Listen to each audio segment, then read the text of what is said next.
built one of the greatest sports cars of the 90s.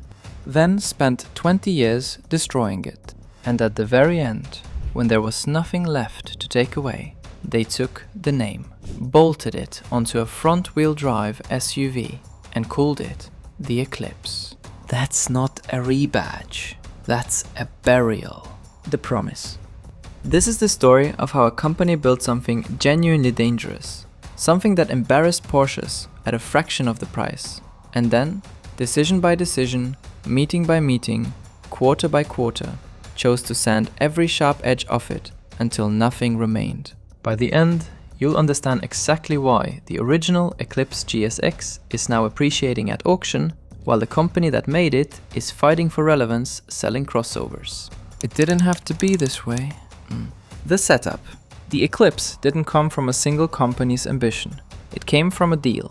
October 1985. Chrysler Corporation and Mitsubishi Motors signed the papers to create Diamond Star Motors, a 50-50 joint venture, each company putting up half the money, each company getting something the other desperately needed. Chrysler needed Japanese engineering credibility after a decade of near bankruptcy and government bailouts. Mitsubishi needed American distribution without the indignity of actually having to run it themselves. Neither company was being generous, both were being strategic. $650 million, 1,900,000 square feet of factory floor, Normal, Illinois.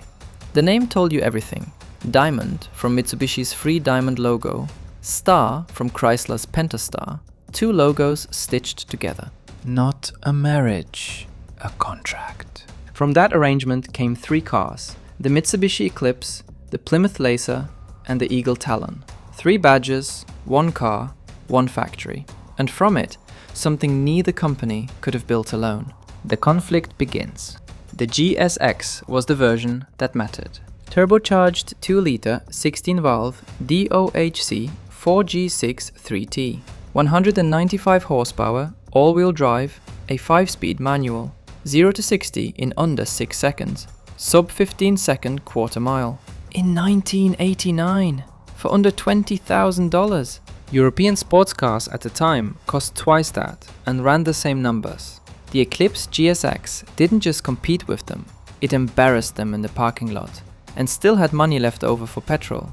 But here's the thing about the 4G63 that nobody talks about enough. Mitsubishi overbuilt it.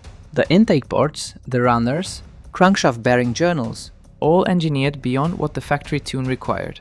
The block could handle far more power than Mitsubishi ever asked of it. Tuners figured this out within months. Modified examples were running sub 10-second quarter miles on bolt-ons, not engine rebuilds, bolt-ons. That same crankshaft architecture later appeared in the Mitsubishi Lancer Evolution, the car that won rally championships. The Eclipse GSX and the Evo shared DNA, and in 2025, 35 years later, the Ford G63 remains one of the most widely supported aftermarket platforms on the planet. Mitsubishi built an engine the tuning world still hasn't finished with, and then they walked away from it. The cultural moment. What Mitsubishi had created beyond the hardware was something rarer than engineering. They'd created a cultural moment. Attainable fast is a different product than just fast. Porsche owners knew their car was quick. Eclipse GSX owners knew their car was quick, and that they'd bought it on a teacher's salary. That combination created a loyalty Mitsubishi had never seen before, and would never quite replicate. The twist. October 1991. Chrysler sells its stake in Diamond Star Motors for $99,075,000.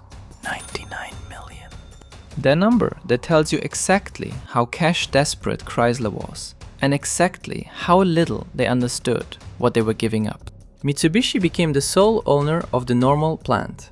The partnership that had forced two companies to negotiate every engineering decision, gone. Mitsubishi now answered to nobody. What followed was a lesson in what happens when a company stops being constrained by a partner who actually cared whether the product was competitive. The second generation launched in 1995. On paper, continuity. The 4G63 stayed. AWD stayed on the GSX. Turbo output climbed to 210 horsepower. Looked fine, looked like progress. But underneath that, Mitsubishi had already started trimming. The base RS trim now ran a Chrysler-built 420A engine, the same block used in the Dodge Neon. The Eclipse, the car that had embarrassed Porsches, was sharing an engine with a $12,000 economy compact. The GSX survived that generation, but the rot had started. And once it starts, it doesn't stop. The climax. The third generation is where it becomes undeniable. Gone, the 4G63. Gone, the turbo. Gone, all-wheel drive. The Eclipse now ran a single overhead cam engine, producing 147 horsepower, the same powertrain Mitsubishi used in their family hatch. The car that had been built around a purpose-engineered forced induction block was now sharing a powertrain with Mitsubishi's grocery getter. The numbers expose it completely. The first generation GSX weighed around 2,930 pounds. The third generation GT, heavier, wider, longer chassis, naturally aspirated V6, making 205 horsepower. Horsepower went up on paper. Acceleration did not improve in practice, because Mitsubishi had added mass faster than they added output. The car got heavier, softer, and slower in real-world terms, while the spec sheet was engineered to look like progress. That's not development, that's fraud. If you've been watching this channel and haven't subscribed yet, do it now. This is what we do every week. And yes, it gets worse. The fourth generation didn't even try to hide it. The performance variants were dropped entirely. What remained was a styling exercise, a coupe that looked vaguely athletic from the outside and felt deeply ordinary from the driver's seat. Mitsubishi had made a boardroom decision. The Eclipse would become a car you bought because it looked fast, not because it was. And when that generation failed commercially, because of course it did, Mitsubishi didn't fix it. They killed it, and then they took the name and put it on a front-wheel drive crossover SUV, the Eclipse Cross. I need you to understand what that means. The name of a car that once ran sub-10 second quarter miles on bolt-ons, now on a soft-roader with a CVT. That's not a tribute. That's an insult wearing the clothes of one. The legacy. Here's what the market decided though, because the market always decides eventually. First generation Eclipse GSX turbos have been appreciating at auction through 2025 and into 2026. Clean examples drawing serious money, precisely because collectors recognize what Mitsubishi built and then chose to forget. The car didn't lose its value when Mitsubishi abandoned it. It gained value. Mitsubishi spent 2 decades methodically proving they didn't deserve what they'd made. And the market spent those same 2 decades quietly proving that they did.